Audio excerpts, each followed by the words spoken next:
Way back in time, 450 years back, there was a land of winding creeks, lush forests, and sprawling meadowlands. This land was an uncharted mosaic of natural beauty.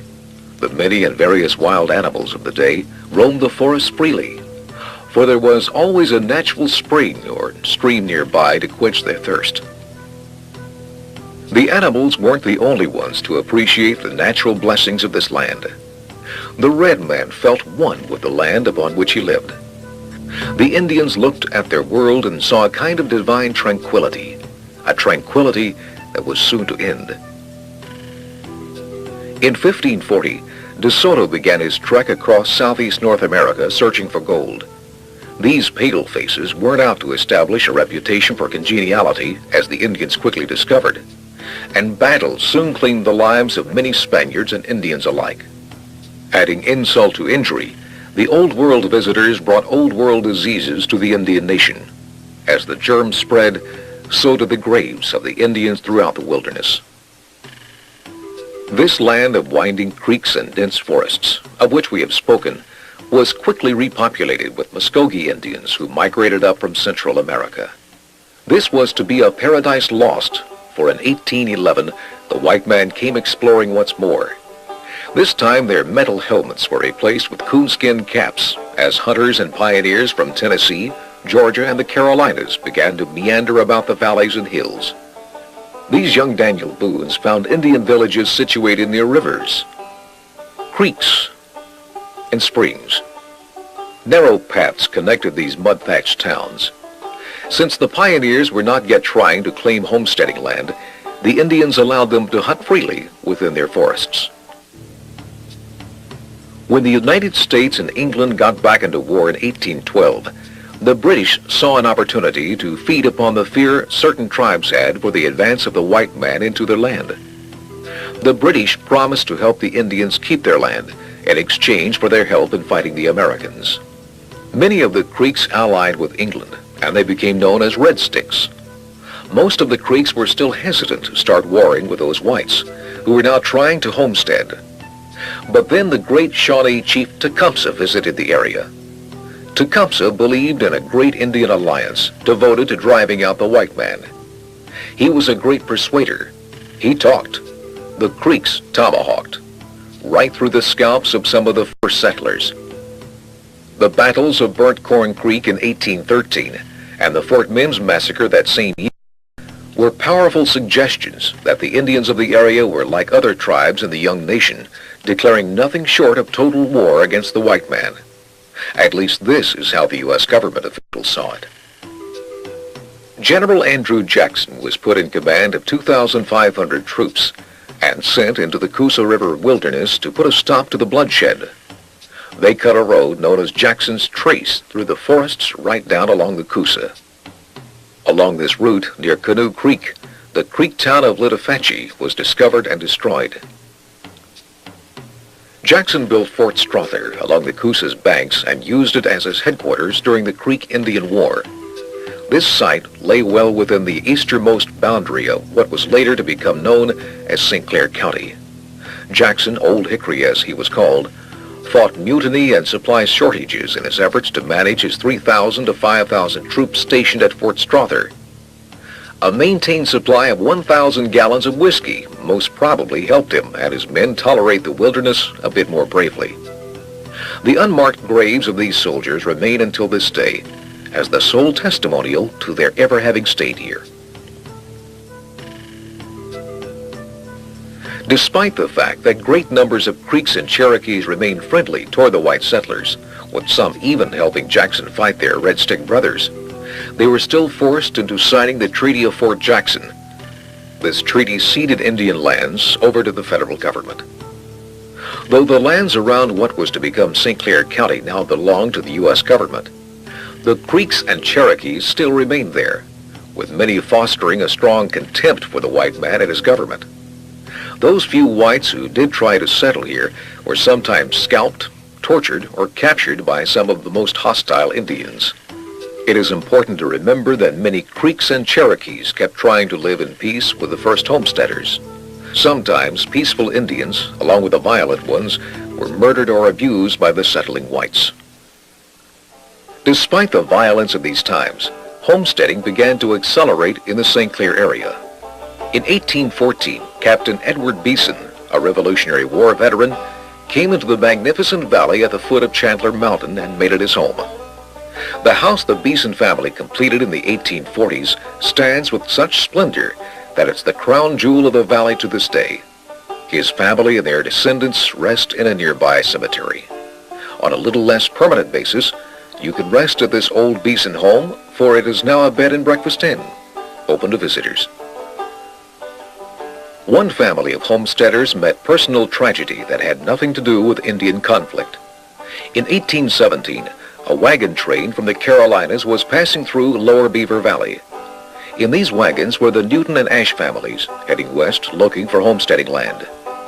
During a hunting foray, the little daughter of John and Margaret Ash fell from one of the wagons and died shortly thereafter from a head injury. The Ash family buried her on a little rise by the creek. Here sat the little grave of Betsy Ann Ash, alone in the wilderness.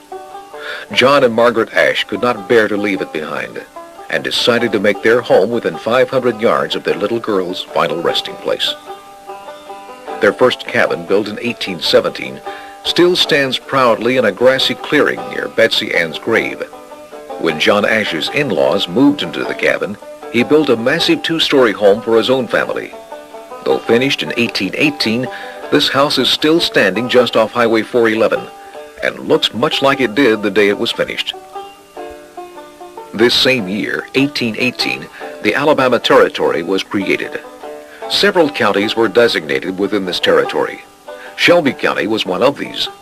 When the territorial legislature met again in November 1818, so many families had now settled into the northern portion of Shelby County that it was necessary to create an entirely new county. It was named after General Arthur St. Clair, a Scotsman who fought under George Washington in the Revolutionary War. It was also determined that St. Clair County's courts be held at Alexander Brown's trading post near the Creek village of Littafatchie. This village served as an arrowhead manufacturing center for the Creeks. Chief Catala kept the main population of this Creek tribe further east along the banks of the Coosa River. Between these 2 points lay a tranquil valley that homesteaders were finding to be just the place they'd been searching for. One of these homesteaders was John Looney. When he and his brother retired from Andrew Jackson's force, they came to Beaver Valley to settle. In 1820, Henry finished building his home. Its 16-inch logs use the dovetail lock and wooden pegs to hold them in place. The chimneys are hand-pressed brick and sport their original mantels.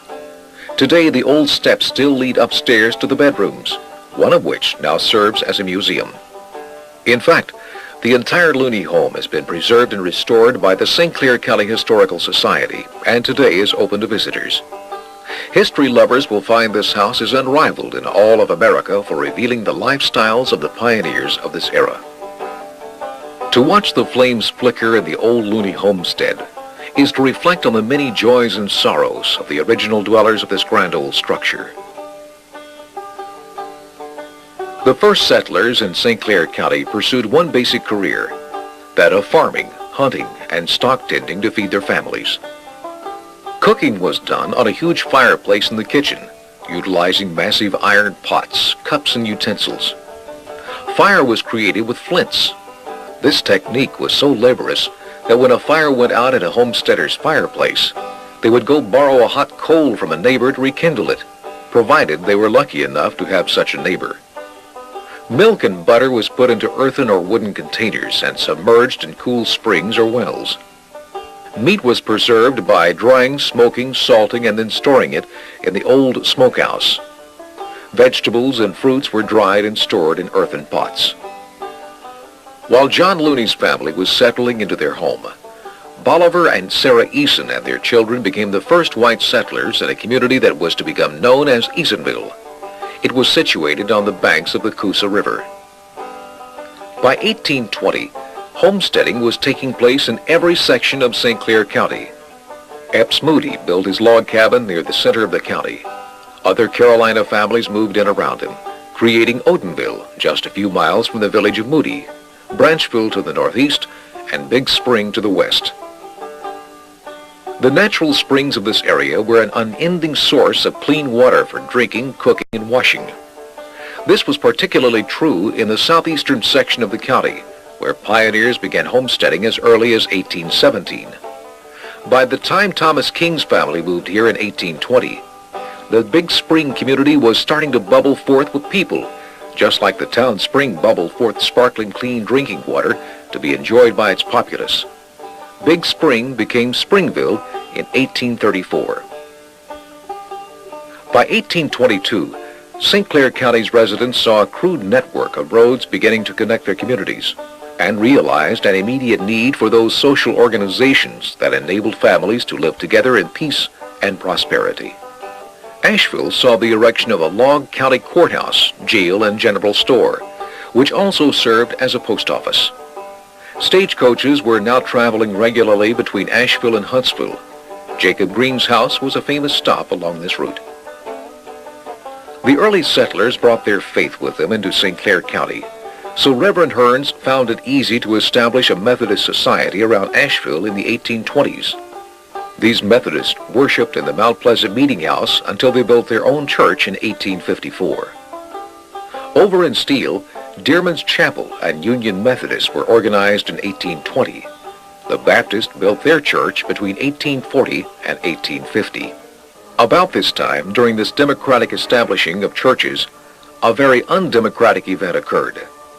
On September 27, 1830, a so-called treaty was signed forcing the Choctaw Indians to either declare their citizenship to the United States or relocate on small reservations west of the Mississippi River.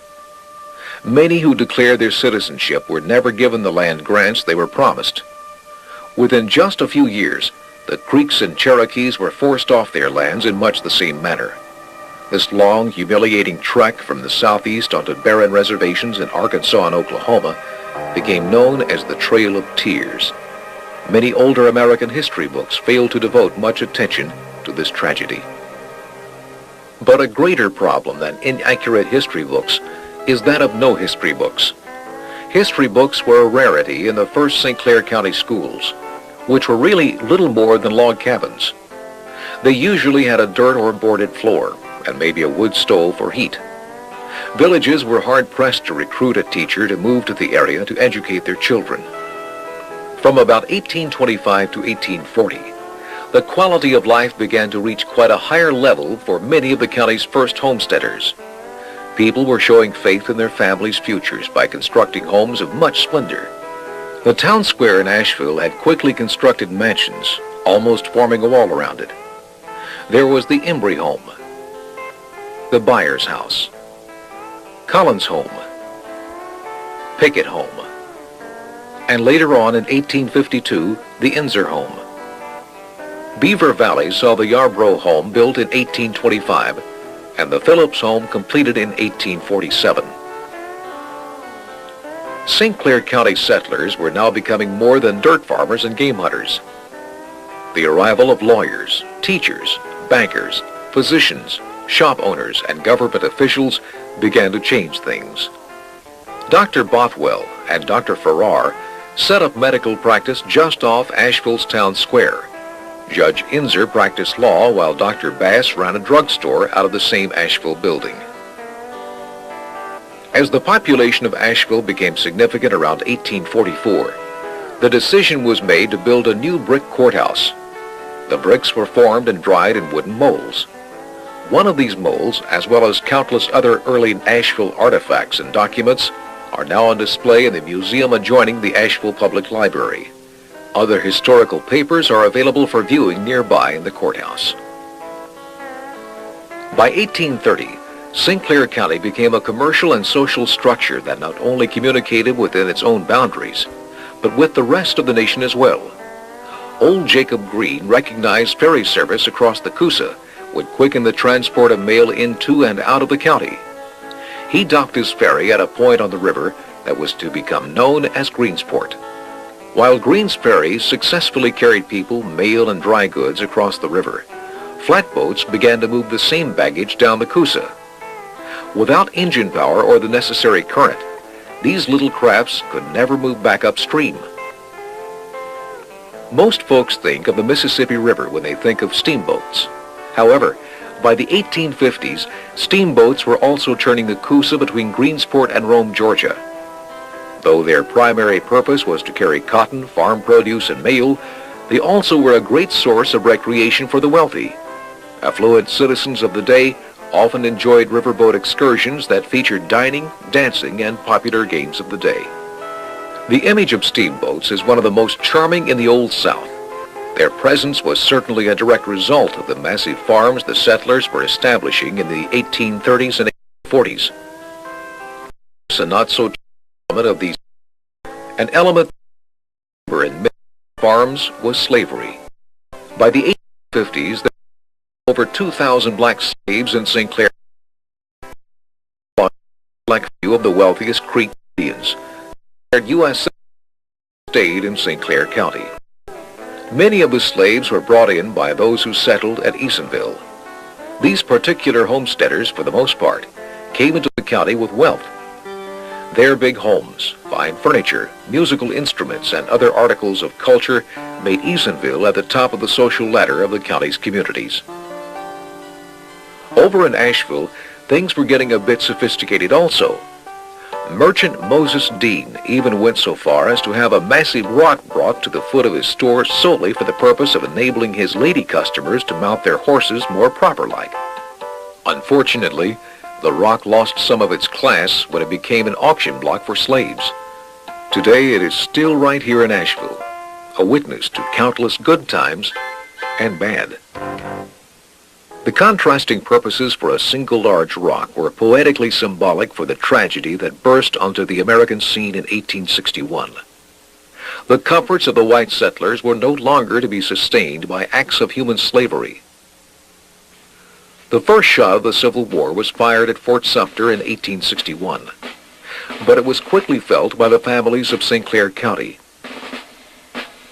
Company A, 10th Alabama Infantry Regiment, formed under an old oak tree at Asheville's Court Square. A grassy knoll at the village of Cropwell served as the gathering point for Company F of the 10th Alabama Infantry Regiment. A monument stands at this very spot honoring these young men of Company F. Hundreds of other lads marched out of the county toward a sort of glorious uncertainty.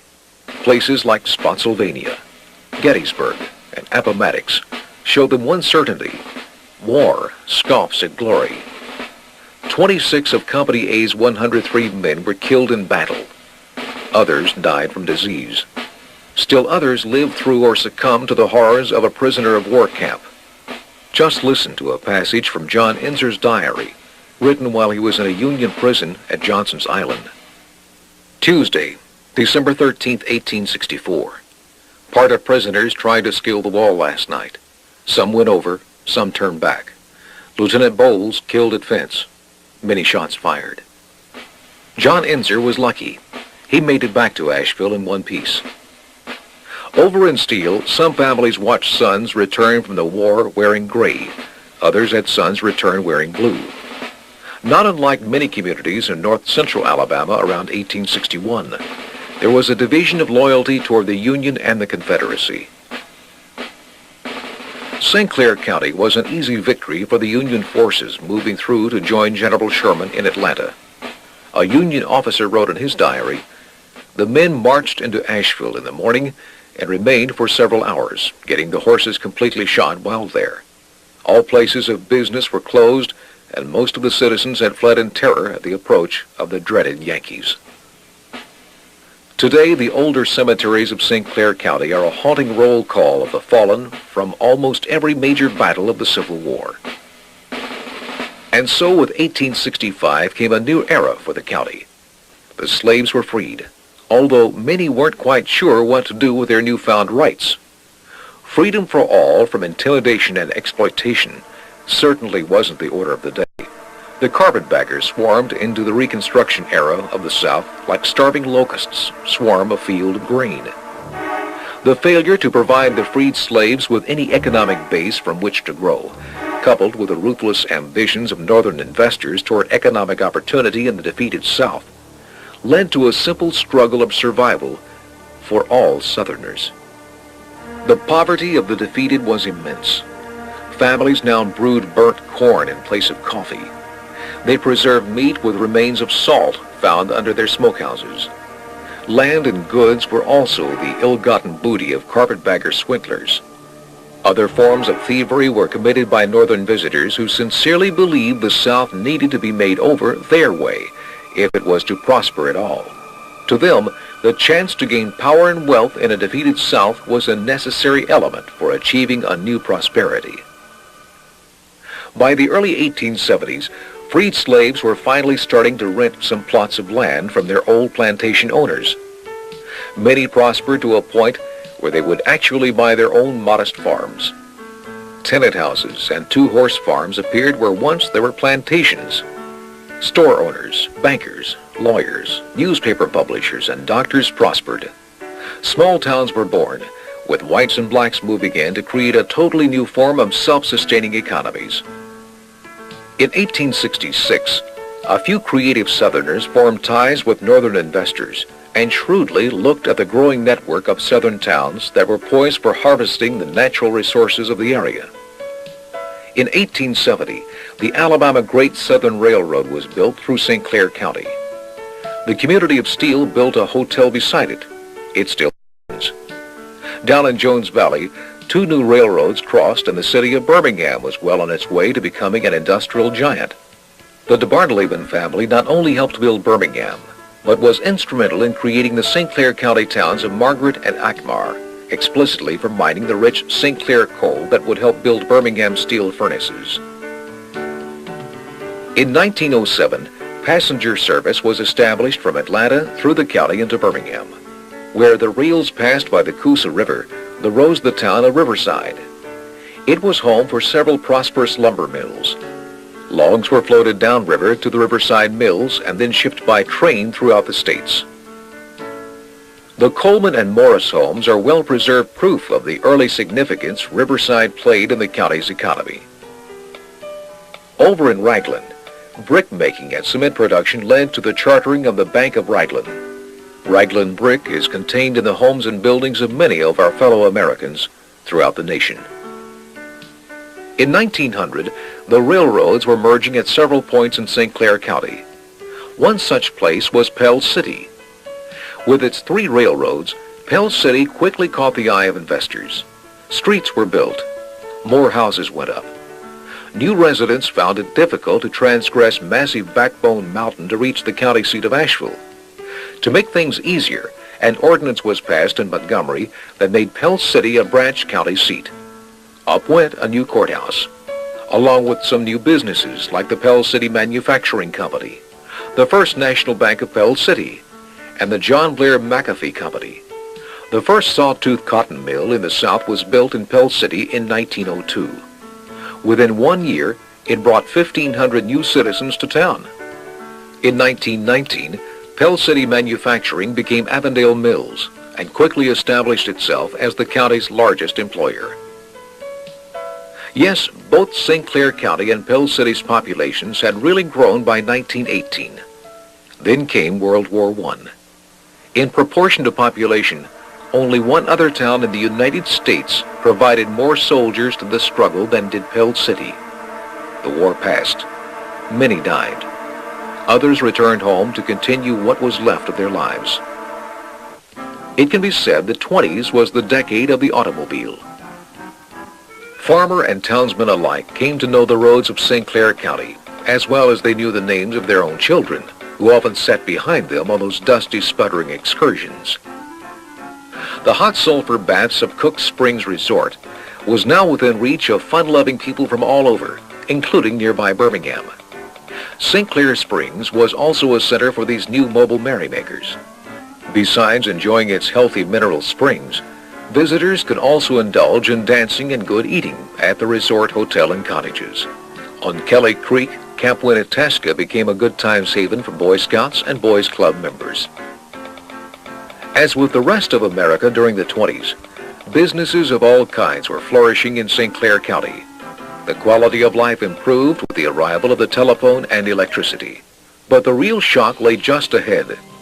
in the Great Depression of the 30s. Almost as the pioneer days, the county's residents were once again trying to live off the land. They had very little money. The mines paid its workers with wooden tokens that were redeemable for merchandise at the mine's very own general store. The old saying, "Don't take any wooden nickels," was born. President Roosevelt's New Deal policies were instrumental in bringing the county back to a level of economic respectability. The development of the Tennessee Valley Authority created paying jobs for thousands of Alabamians who had not known a salary for the past several years. The steel mills of Birmingham were also starting to glow with reactivity. They not only provided labor for some of St. Clair County's men, but rejuvenated the sluggish coal and ore mining industries of the area. Yes, by the late 1930s, men once again were marching off to jobs that could feed and clothe their families.